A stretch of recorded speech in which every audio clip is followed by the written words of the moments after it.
I still hear his voice. Some nights I wake up sweating, sure I've heard him calling my name just like he did that night. It's been 5 years since our hunting trip in the Brazilian rainforest, but it feels like yesterday. It's burned into my memory, a nightmare I can never escape. We thought it would be a fun adventure, just 3 friends, a week in the forest, hunting, camping, and getting away from the noise of the city. There was me, Andre, who's always been the cautious one, Luis, the quiet observer, and Vinicius, or Vinny for short, the reckless leader of our little trio. If I'd known what would happen, I would have never agreed to go. The first couple of days were everything we'd hoped for. The forest was alive, bursting with sounds and movement. Birds with bright feathers darted through the trees, and the air smelled thick and sweet, like damp earth after a storm. We trekked deeper into the jungle, guided by Vinny's GPS and an old map he'd borrowed from his uncle. He always had a way of making the ordinary seem adventurous, convincing us this trip would be something we'd talk about forever. We didn't realize how right he'd be. On the 3rd day, we set up camp near a small clearing. The sun was setting, painting the sky in shades of red and orange, and the air grew cooler. We built a fire, shared some drinks, and laughed about everything and nothing. But as the night settled, something in the forest changed. The noises, the constant buzz of insects, the chirps of frogs, and the rustling of leaves faded into silence. It was so sudden that it felt like the world had stopped. I remember looking at Luis, who had gone stiff, his eyes scanning the darkness beyond the firelight. "Do you hear that?" he asked. "I don't hear anything," I said. And that was the problem. Vinny, of course, laughed it off. "You guys are too uptight," he said, grabbing his flashlight. "I'm gonna take a quick look around. Probably just some animal." "Vinny, don't," I said, my voice sharper than I intended. He rolled his eyes. "Relax, I won't go far." He walked into the trees, the beam of his flashlight bouncing between the trunks. Luis and I stayed by the fire, neither of us speaking. Minutes passed. Too many minutes. "Vinny?" I called out. No answer. Luis stood, grabbing his own flashlight. "I'll go check." "No," I said quickly, grabbing his arm. "We'll both go." We walked into the forest together, our flashlights slicing through the thick darkness. The silence was oppressive, pressing against my ears. Every step felt wrong, like the forest didn't want us there. "Vinny!" Luis called. His voice sounded small, swallowed by the trees. We found his flashlight first. It was lying on the ground, the beam pointing up at the leaves. There was no sign of him. "Vinny!" I shouted, panic rising in my chest. Then we heard it, a low, guttural noise, like a growl but not quite. It was coming from deeper in the forest. Luis and I froze, our breaths catching in our throats. The sound was unlike anything I'd ever heard. It wasn't an animal. It couldn't be. "Let's go back," Luis whispered. But then we heard Vinny's voice. "Guys!" It was faint but unmistakable. It came from the direction of the growling noise. "Vinny!" I shouted, running toward the sound before Luis could stop me. "Wait!" he hissed, chasing after me. We followed the voice, our flashlights trembling in our hands. The forest seemed to close in around us, the trees pressing tighter together. And then we found the clearing. The air felt heavier here, thick with a smell I can only describe as rotten and metallic. In the center of the clearing was a large mound of earth, like something had been dug up or buried. "Vinny?" Luis called out, his voice breaking. The growling came again, louder now, and the mound of earth shifted. Something was there. The next moments are a blur in my memory. The mound split open and something emerged, something I still can't describe. It wasn't human, it wasn't an animal, it was wrong, like a twisted shadow that didn't belong in our world. Vinny screamed. We saw him just for a second. He was on the far side of the clearing, his face pale and his eyes wide with terror. "Run!" he screamed. And then, the shadow thing moved. It was fast. Too fast. It reached Vinny before we could even process what was happening. His screams were cut off, swallowed by the darkness. Luis grabbed my arm, pulling me back toward the trees. "We have to go!" he shouted. I didn't want to leave Vinny, but my body moved on instinct.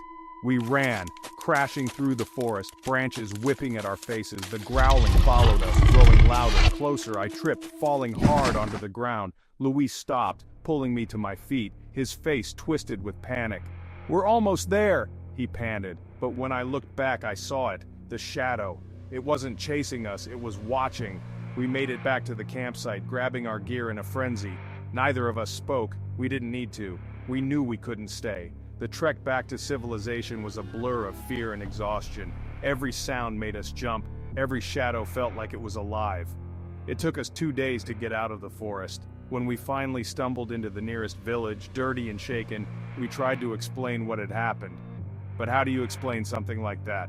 The authorities organized a search party for Vinny. They never found him. I think about him every day. I think about the way he screamed, the look of pure terror on his face. I think about the shadow, about the thing that took him. Luis and I don't talk much anymore. We tried to stay in touch after the trip, but every conversation eventually led back to that night. It was too much. He told me once that he dreams about the clearing. He said he hears Vinny calling his name just like I do. I don't know what we saw in that forest, but I know it wasn't meant for us to find. You're safe here, Martin, the therapist says, her voice soft and steady. We're going to take it slow. If at any point you want to stop, just let me know. I nod, even though my hands won't stop trembling. Safe? I haven't felt safe in 2 years. Not since that night. Not since whatever happened to me. She asks me to close my eyes and breathe deeply. To picture myself back on my farm, back where it all started. It was late evening, about 8 p.m. I had just finished tending to the animals and decided to check on the far end of the property. There's a patch of land about half a mile from my house where I'd been planting corn.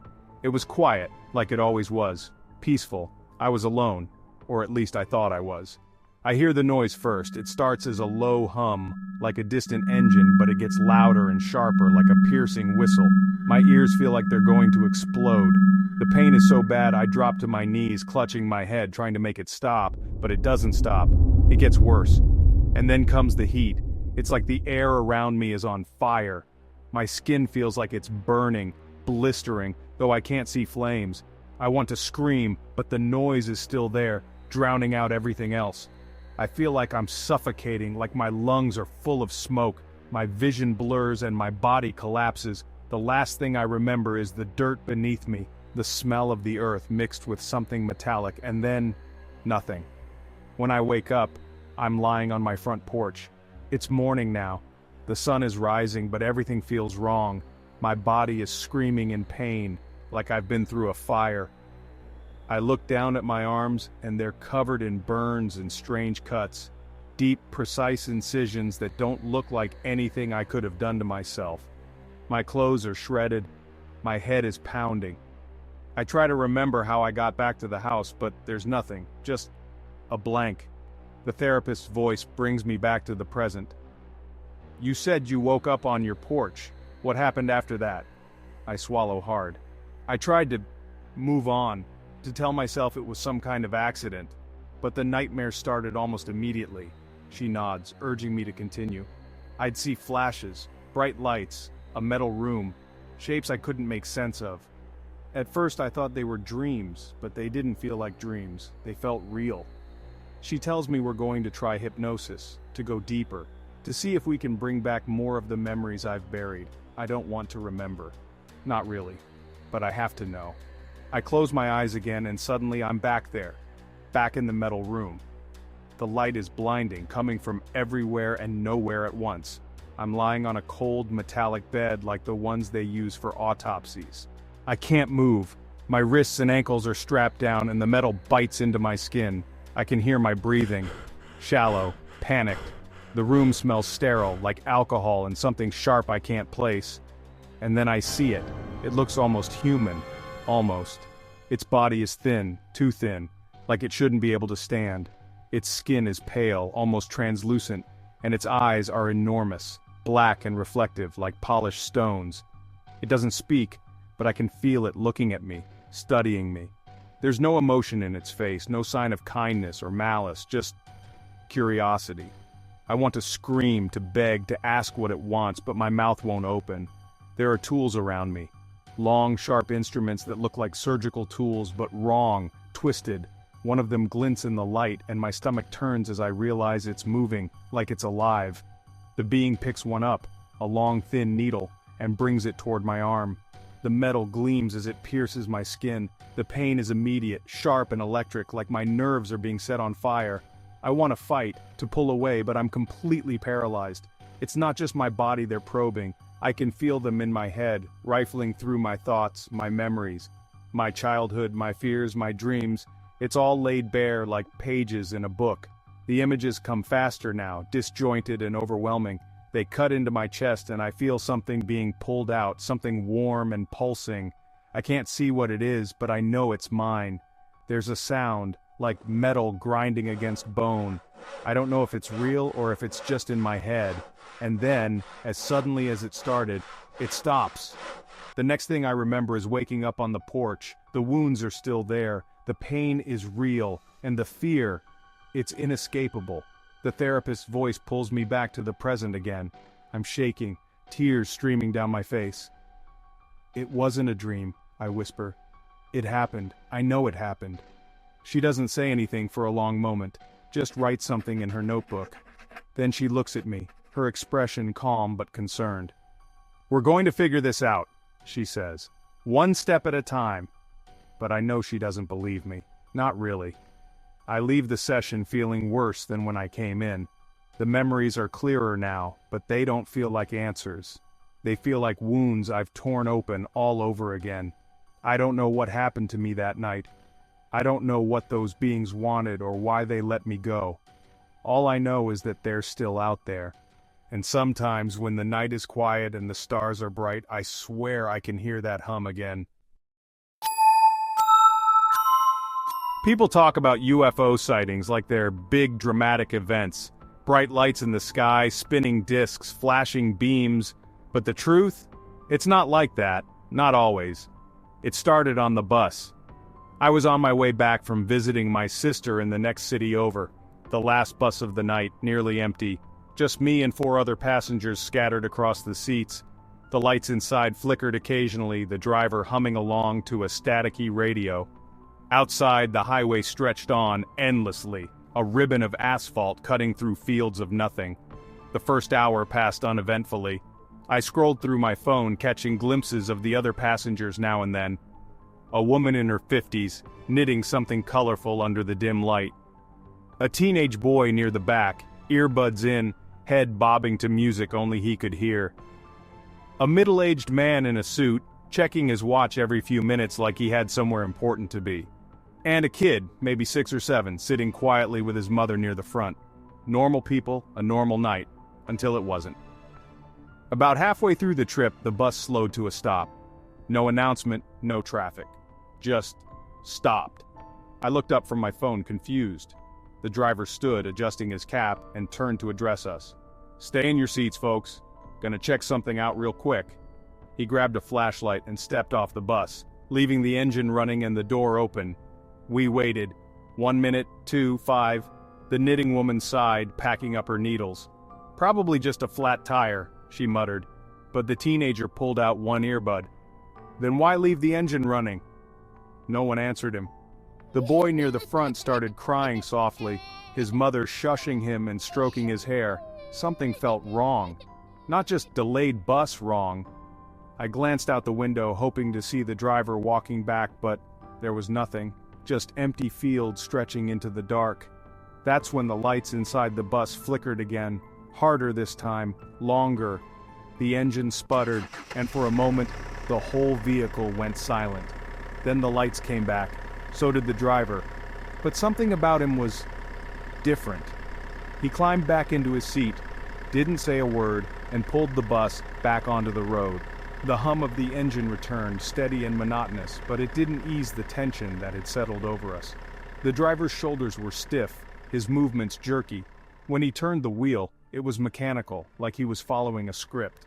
His face was blank, his eyes wide and glassy, reflecting the faint glow of the dashboard. "Everything okay up there?" the knitting woman asked. He didn't answer. The highway looked different now. I couldn't explain it, but it wasn't the same road we'd been driving on. The fields were gone, replaced by an expanse of smooth, featureless black. No trees, no signs, not even the sky. It was all one shade of inky darkness. The teenager stood up. "Hey, where are we?" he asked, his voice rising. "Sit down," the driver said, his voice monotone. The boy didn't listen. He walked toward the front of the bus, pointing out the windows. "What the hell is this? Where are the fields? Where's the highway?" The driver didn't answer. The knitting woman grabbed her bag and stood too. "I think we should stop," she said. "Pull over." The driver turned to look at her, his face emotionless. "Sit down." His voice wasn't just firm, it was commanding.